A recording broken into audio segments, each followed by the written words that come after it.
Fala galera, beleza? Como é que vocês estão? Estamos aqui no finalzinho da semana, sexta-feira. Tô acordando cedinho aqui para gravar esse vídeo para vocês. E o negócio é o seguinte: vamos fazer a recapitulação de tudo que estudamos essa semana. Vamos pegar lá a lição da escola sabatina em inglês e vamos dar uma lida, uma pensada e dar uma refletida no que a gente estudou essa semana. E eu convido você porque vai ser o último resumo, esse é o último vídeo dessa série, né? Que Deus possa nos abençoar do que estudamos essa semana. E vamos lá, sem demoras. The Tabernacle, Saturday, September 20. E o verso para memorizar foi esse aqui. Then the cloud covered the tabernacle of meeting, and the glory of the Lord filled the tabernacle. Então pensa que uma nuvem, né? Uma nuvem cobriu. Não é uma nuvem qualquer, é a nuvem. Né? A nuvem que era a presença de Deus, ela cobriu o tabernáculo e ela entrou lá. And the glory of the Lord filled the tabernacle. Sabe, a glória de Deus preencheu o tabernáculo. For the cloud of the Lord was above the tabernacle by day, and fire as over by night. Então, durante o dia, tinha uma nuvem que ficava em cima do tabernáculo, e de noite essa nuvem pegava fogo, mostrava fogo. In the sight of all the houses of Israel. Então, essa luz aparecia em toda a casa de Israel. Toda a casa de Israel era protegida, era iluminada por essa única cloud. É engraçado a gente pensar numa cloud com luz, com fogo, mas era o que acontecia, né? Era uma nuvem que iluminava durante a noite. Então ela iluminava durante a noite, ela protegia eles durante o dia e ela fez isso aí durante todas as suas jornadas. Êxodo capítulo 40, ele conta a inauguração. Como a gente estava falando sobre os preparativos, a gente fala um pouco mais sobre os preparativos, do como foi construir todas as coisas que eles precisavam para o santuário, mas o ponto alto do livro de Êxodo, do último capítulo de Êxodo, do final dessa jornada, é o estabelecimento do santuário, quando Deus, God Himself, made by cloud, né, no formato de cloud, ele entra no tabernáculo, preenche o tabernáculo, and now God start to live between the humanity, between the Israelites. Deus começa a viver ali no meio dos israelitas. Bom, basicamente isso aqui é só o comecinho, né, de sábado. Em Sunday, we talk about the Shabbat of the Lord, porque uma das coisas que é repetida mais de uma vez agora no Êxodo 35 é falando a respeito do sábado, que no sábado não pode trabalhar, que no sábado você não pode nem fazer fogo, né? E essas coisas. A grande ideia aqui é que faz parte do acordo, do contrato entre Deus e a humanidade, ter o sábado para você se guardar, se você se separar das outras nações e dedicar esse sábado para viver com Deus, para estar com Deus. Então pensa que existe um templo, existe um lugar, um build, o tempo, né, uma construção aonde você deveria ir lá para se encontrar com Deus quando você quisesse, todos os dias. Só que imagine que essa construção, ela demanda tempo, é um lugar, você pode ser que esteja em um outro lugar do mundo e não conseguir ir até o templo. Então tem uma série de consequências aí, porque você pode falar, poxa, eu não vou conseguir estar lá junto com Deus. Aí Deus pega e fala, não, mas espera aí, eu já sei, eu tenho uma ideia, eu vou fazer um ponto no tempo aonde você, em qualquer lugar do mundo, você pode se encontrar comigo. That's the means Shabbat, né? Essa que é a ideia do Shabbat. É um ponto no tempo para nós encontrarmos com Deus. E diz aqui, the Shabbat and his message, and its message was, is, and always will be about God. Sabe? Sábado sempre foi, sempre é e sempre será sobre Deus. Who he is, quem ele é, and what his might works there. E por que ele trabalha, né? O que ele faz? The Shabbat remained his creative and salvific acts, focus and attention of God. Então, o sábado ele lembra da criação de Deus e dos seus atos salvíficos, né? Todas as coisas relativas a Deus vista no sábado. O sábado se lembra disso, nos lembra disso. Who wants to dwell with his people? Porque ele quer morar junto com a gente. É o sábado que nos lembra disso. O sábado é uma lembrança, toda semana você lembra que Deus quer morar com você. Por isso ele separou um dia para estar com você, para você estar com ele. In this way, the Shabbat And the sanctuary points to the same direction God presents in our lives. Então, o santuário de Deus e o sábado, né? Por isso, por que eles são falados no mesmo contexto? Porque um diz que Deus vai morar com a gente e o outro diz que, sim, Deus vai morar com a gente, sabe? Em excelso, em essência, tanto o tabernáculo quanto o sábado nos lembram de Deus, que Ele é o Criador, que Ele fez tudo, e os atos salvíficos de Deus por toda a humanidade. Aqui ele vai fazer um resumo de algumas outras questões a respeito do sábado, mas basicamente é isso que nós vimos em Sunday. On morning, offering and the spirit. Offering. Você vai ver que para construir o tabernáculo não é uma tarefa fácil, eles precisavam de material, eles precisavam de um monte de coisa, e daí diz aqui, né, Moses spoke to all the congregation of the sons de Israel, ele falou com toda a congregação dos filhos de Israel, saying, this is the thing which the Lord commanded, saying, esse aqui é o que Deus mandou que eu falasse, né? Take from among you a contribution to the Lord. Então pegue, cada um de você aí, pegue uma contribuição para o Senhor. However, is of the willing heart. Let him bring in the Lord's contribution. Né? Somente aquele que tem coração contrito, ou seja, somente aquilo que Deus colocar no teu coração. Vai lá e dá uma contribuição. Contribuição do quê? Gold, silver and bronze, and blue, purple, scarlet material, fine line, que é linho fino, né? Goats, né, que é cabras, e assim vai, goat's hair, né, que seria cabelo de cabra, cabelo de ovelha, pele, são todas as coisas, são todos os itens que eles precisavam para construir o tabernáculo que Deus pegou e mostrou para Moisés, e para construir tudo isso aí eles precisavam de uma série de itens, e aqui vai descrevendo tudo que eles precisavam, e Deus colocou no coração das pessoas para eles pegarem e fazerem essa doação, livremente. No Êxodo 36 diz aqui, now, depois que eles pegaram todas as coisas, eles falaram, já é suficiente, a gente tem tudo que a gente precisa para fazer com o santuário. Now, Bezalel and Oliab, an ever skillful person in whom the Lord put his skills to understand and know how to perform all the work and construction of the sanctuary. Então aqui está dizendo que Deus ele preparou e deu entendimento, habilidade e entendimento para algumas pessoas para fazer a construção do santuário. Né? E para essas pessoas que ele deu entendimento, como Bezalel e Oliab, ele pegou e deu essa ideia de como fazer e preencheu isso com o Santo Espírito para fazer isso, para criar o santuário, para fazer as coisas que Deus tinha ordenado. Ó, Deus falou que precisamos disso, disso, disso. E Moisés foi lá, ó, o povo deu isso aqui, ele catou aquilo lá e fez aquilo exatamente como Deus tinha mostrado. Mas essa que é a parte legal. Deus capacita as pessoas. Geralmente a gente pensa, não, Deus dá o Santo Espírito para a gente falar ao público, Deus dá o Santo Espírito para a gente curar, dá o Santo Espírito para a gente, não sei, para a gente curar, para a gente falar, para a gente hospedar pessoas. E a gente pensa nesse tipo de dom, mas aqui Deus deu o Santo Espírito para eles, para que eles tenham habilidade e entendimento para a construção.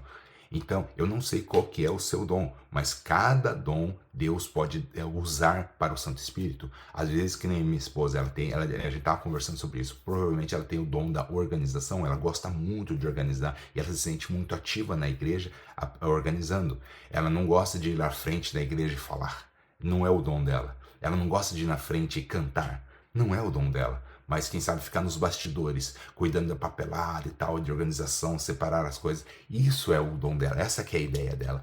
Então, Deus pode te usar em diversas maneiras. Qual é o seu dom? What is your main skill? What is your gift that God put in your life? I don't know. Eu não sei qual que é o presente, o dom que Deus pôs na sua vida. But I know one thing. God can use you for any situation that you have. Deus pode usar você em qualquer situação. Né? Deus tem os seus. E basicamente é isso, né?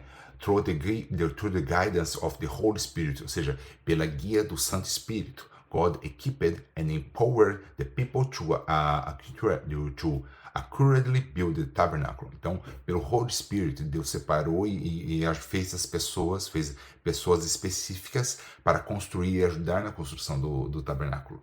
Imagine, até um pedreiro pode ser usado para Deus. Essa que é a ideia. O Santo Espírito ele capacita pedreiros para fazer a obra de Deus. Quem você acha que construiu os templos ou construiu ou as igrejas onde a gente está? Deus, de alguma maneira, Deus capacitou pessoas para fazer isso. E essa que é a ideia. Deus pode usar você na sua habilidade não importa qual seja, tá? Não existe só um dom, não, existe uma variedade enorme. E Deus é particularmente criativo para utilizar isso daí de diversas maneiras. Bom, isso aqui é mais ou menos o que a gente falou aqui na lição de Monday and Thursday, The Tabernacle Build. Daí a gente vai ler aqui a história de como eles fizeram para criar o tabernáculo e quais são as coisas do tabernáculo. Aqui é só um resumo, né, sobre o que tinha. The biblical text enumerated the following. São as coisas que ele enumera que teria no tabernáculo. The tabernacle with different fabrics, curtains and parts. Então tem partes diferentes, tem bases diferentes, tem vários detalhes do tabernáculo por causa que ele é um templo móvel, né? Eles desmontam, levam, depois eles montam de novo e assim vai. E ficaram assim por mais de 40 anos, que depois que eles chegaram na Terra Prometida, aí eles também levaram o tabernáculo até um lugar, ficaram lá e deixaram ele fixo. Então diz aqui, the tabernacle curtains in part, cortinas mesmo, né? Que eles eram feitos de cortinas e as suas partes. The ark, né? A arca do concerto. The table of showbread, né, que é a mesa, the table of showbread, que é a mesa dos pães sem fermento. The lampstand, aquela lâmpada, né, aquela lâmpada com 7. Lembra que as lâmpadas judaicas com a 7 a que tinha 7 coisinhas para você acender. Essa daí era só do templo. Geralmente eles têm as de 8, as de 9, que é que eles usam no final do ano, eles têm nas suas casas, mas aquele candelabro de ouro e tal lá, de 7, esse daí é o candelabro que a gente usa só ali só no templo, né? The altar of incense, então tinha um lugar lá que era um altar com incenso ali, onde o pessoal colocava o incenso, queimava e o incenso subia, símbolo das orações que subiam a Deus. The altar of burning offering, o altar da oferta queimada. The bacia of washing, seria a bacia de lavar, né? Um lugar onde que eles antes de fazer qualquer coisa, o tabernáculo, o sacerdote chegava lá, lavava as mãos e os pés para se purificar, para fazer alguma coisa, símbolo do batismo. The courtyard, seria a parte de fora, né, o pátio do templo. And the material used for the tabernacle, o material usado para o tabernáculo, né, que são vários detalhes, são feitas de ouro, feitas de madeira de acácia, coberta por ouro e tal. And Exodus 39 continues with the descriptions on the airpod, bedstaff, and the priest's garments pieces. E tipo, até os detalhes até dos pregos, como que seriam, das argolas para carregar, todas as peças como que seriam. Mas qual que é a parte interessante disso aqui? Você vai lendo e vai entendendo isso daqui e você vai ver que cada uma desses pedaços do santuário representa uma das ações de Jesus no santuário celestial, uma das ações salvíficas de Jesus. Você vai ver que a basin of washing, que eu falei, né, a bacia de água, que eles tinham que se lavar, tal. Esse daí é símbolo do batismo, é símbolo também do lava-pés, sabe? É símbolos do ministério de Jesus. Você vai ver lampstand, você vai ver lá em Apocalipse que a luz do mundo é o Espírito de Deus, né? Jesus é a luz do mundo. The ark representa Deus himself, né? Deus em si mesmo, né? E o caráter de Deus, e o character de Deus.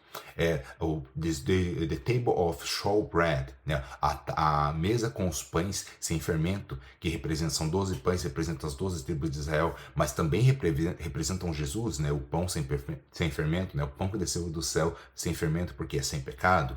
E assim vai. Cada detalhe do tabernáculo, ele representa de alguma maneira Jesus. Wednesday, we talk about God's presence in the tabernacle, né? Que ali no Êxodo 40 a gente já leu esse texto, que é o texto o texto da lição, né? O texto chave da lição, do Memorial Test, no texto para memorizar. E esse texto fala sobre quando a cloud go into the tabernacle and fill the tabernacle, ou seja, quando a cloud, a nuvem de Deus, da presença de Deus, entrou no tabernáculo e preencheu o tabernáculo. Então essa aqui é a ideia, a presença de Deus ali no meio dos israelitas. Esse aí, olha que legal. Moses set up the tabernacle the first day of the first month in the second year. Então, no ano 2, no segundo ano, ou seja, eles ficaram um ano desde quando eles saíram desde quando eles saíram do Egito até eles chegarem lá, demorou um ano essa trajetória. E daí ele inaugurou o tabernáculo. E quando ele inaugurou o tabernáculo, já estava na época da festa da Páscoa. E olha que legal, demorou um ano para eles se prepararem isso, tudo que a gente viu que eles passaram no deserto ali, ficaram no Monte Sinai, a tábua dos mandamentos, todas as instruções de Deus, a construção, tudo isso daí demorou cerca de um ano. E daí a glória de Deus pegou e lá e entrou no tabernáculo. Aí, basicamente, no Thursday, we talk about Jesus tabernacled with humanity, que Deus ele tabernaculou com a humanidade através de Jesus, que Jesus ele se fez carne, tá aqui o texto de João, né? Nós lemos ontem, and the word become flesh, né? E a palavra, o logos, né? É a palavra become fresh, começou a ser carne, a palavra se tornou carne, and dwell among us, e viveu entre nós. And they shouted his glory, the glory of the only begotten of the Father, full of grace and truth, né? E a palavra virou em nós e nós vimos a sua glória, a glória do unigênito do Pai, né? Cheio de graça e de verdade. Sabe que Deus himself, ele viveu ali, ele queria estar junto. Ali então Jesus, ele era Deus vivendo com a humanidade. E daí a gente vai ver aqui, que em Revelation, no Apocalipse, diz assim, Then I saw the new heaven and the new earth. Ou seja, vi novos céus e nova terra. For the first heaven and the first earth passed away. Porque a primeira terra e o primeiro céu passaram. Isso aqui é o momento em que a Nova Jerusalém está vinda do céu e para morar na terra. E quando a Nova Jerusalém está vindo do céu, sabe, o primeiro céu e a primeira terra já passaram, já é uma nova construção, já é um novo mundo. E nesse novo mundo, o que vai acontecer? And hear the voice, the throne, tem uma voz saindo do trono, dizendo, Behold, the tabernacle of God is among the men. Ou seja, o tabernáculo de Deus com o homem. O tabernáculo de Deus está agora junto com os homens. He will dwell among them. Deus, he will dwell among them. Ele vai viver com a gente, ele vai viver com eles. And they saw his voice. And shall be his voice. E eles vão ver, shall be his people. E eles serão as suas pessoas, serão seu povo. And God himself will be among them. E Deus mesmo vai estar no meio deles. Você vê então que aqui ele fecha muito bem a lição de que o tabernáculo, o propósito, o final do tabernáculo é Deus vivendo com a humanidade. E você vê que esse daí é a mesma sensação de Jesus. Jesus ele veio para viver no meio da humanidade. E o Santo Espírito ele está ali para ser o Consolador, para viver no meio da humanidade. E no futuro, quando Jesus voltar, nós vamos viver com ele para sempre. A ideia dele é viver com a humanidade para sempre. Esse que é o propósito. É por isso que o tabernáculo foi construído. É por isso que a gente está tendo essa jornada aqui na Terra, né? Até a consumação de todas as coisas. E Deus ele não mudou de ideia. No final ele vai querer morar com a gente para sempre, tá? Deus abençoe você e espero que nós todos estejamos de pé naquele dia, na volta de Jesus, quando nós podemos ver ele face a face. Essa aqui é a última lição, mas espero que você tenha gostado e se você acha que alguém pode se beneficiar desse conteúdo, vai lá, o link vai estar aí, vai estar disponível aqui para você rever a lição quantas vezes quiser e eu vou deixar aí esses 3 meses de lição aí falando sobre o livro de Êxodo, beleza? Deus abençoe você, um abraço, até mais. Joy and a joy at the mountain, like joy on the mountain, like joy on the mountain, in my son. And like joy on the mountain, and like joy on the mountain, and like joy mountain, in my son.